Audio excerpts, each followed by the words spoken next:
we tasked our data coordinators with this idea of tracking our 2 or more year students.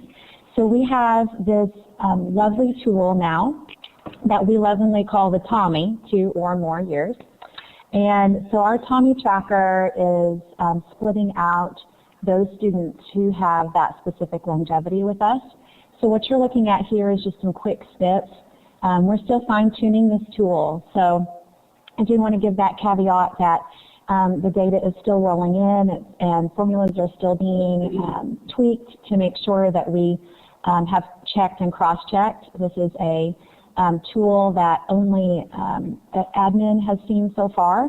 We'll be releasing it to our teachers in second semester.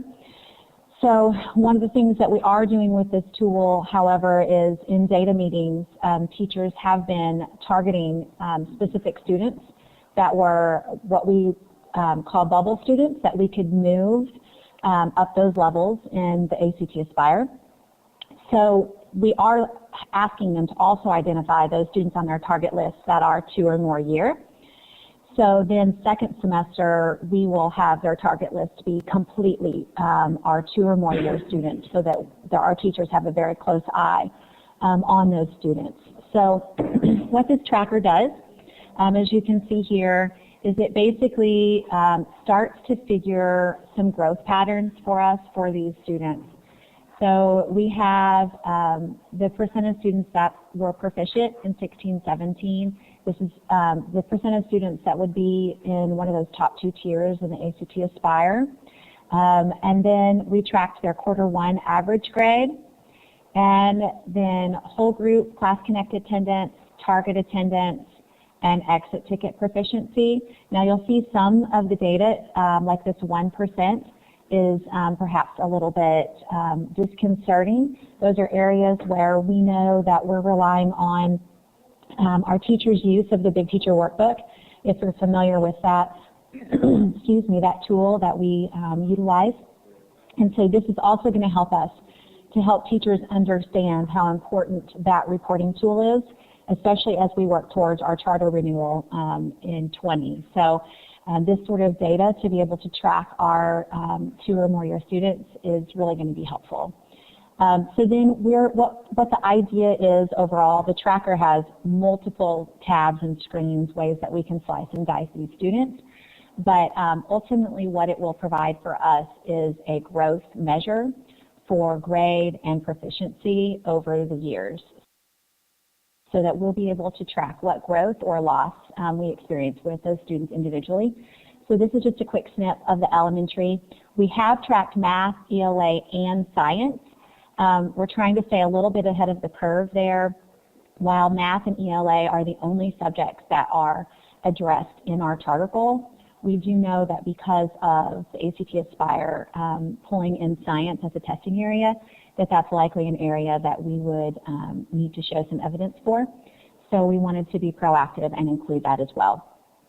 So right now for the Tommy is as it sits, it still needs a little bit of cleanup, but we are showing a 1% growth in math from quarter 1 to quarter 2, an ELA growth of 4%. Again, that's that year-over-year mark.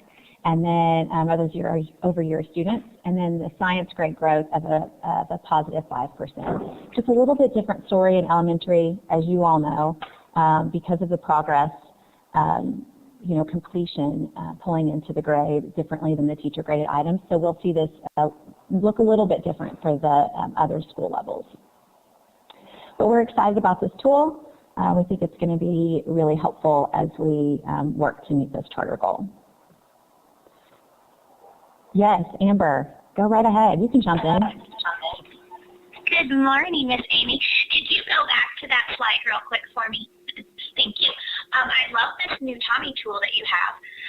And you kind of hit on my question with the grade, but my question is, if you have, looking at that top chart, if you've got your students less than 50% proficient or 51 for math, but they're all getting A's in as far as their grade, it's based on that completion part, I know, but what percentage are you guys using for that grade as far as is completion only the only thing that you're using for that grade, or can you share a little bit about what you're using teacher graded components for that? Absolutely. So it is a conglomeration. It is mostly progress. I mean, that's the larger piece of it, but we do pull in a teacher graded element, and I can pull those percentages for you all. If I tried to quote them off the top of my head, it would be not good. Between the three schools, I would probably pull somebody else's percentage. I don't think it's quite that high. I want to say it's 75%, Amber, but again, I can absolutely pull that information for you as far as what that grading scale is. The other 25%, if we're going with the fact that my memory would be anywhere near correct, is a teacher grade. So it's based on their assessments, the completion of their STAR assessments and interim assessments. So there's some other factors that do feed into that.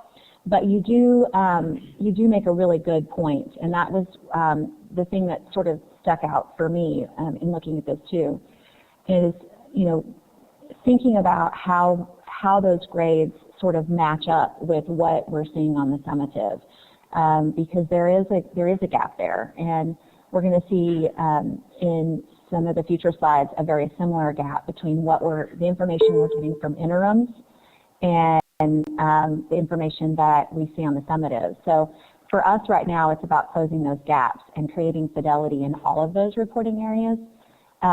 Yes, so some completion, some proficiency. I'm not convinced that we have that ratio completely correct, but it is something that we continue to evaluate each year as far as how those grades are tabulated. But it's a hugely valid point, and it's one that we discussed quite a bit with the idea of the progress and the completion, and how do we know, completed doesn't necessarily mean mastered, it doesn't necessarily mean proficient. So how do we tighten sort of that gap between completion and proficiency? I wish I had a really great answer. I don't. It's one of those things that we do look at and evaluate each year.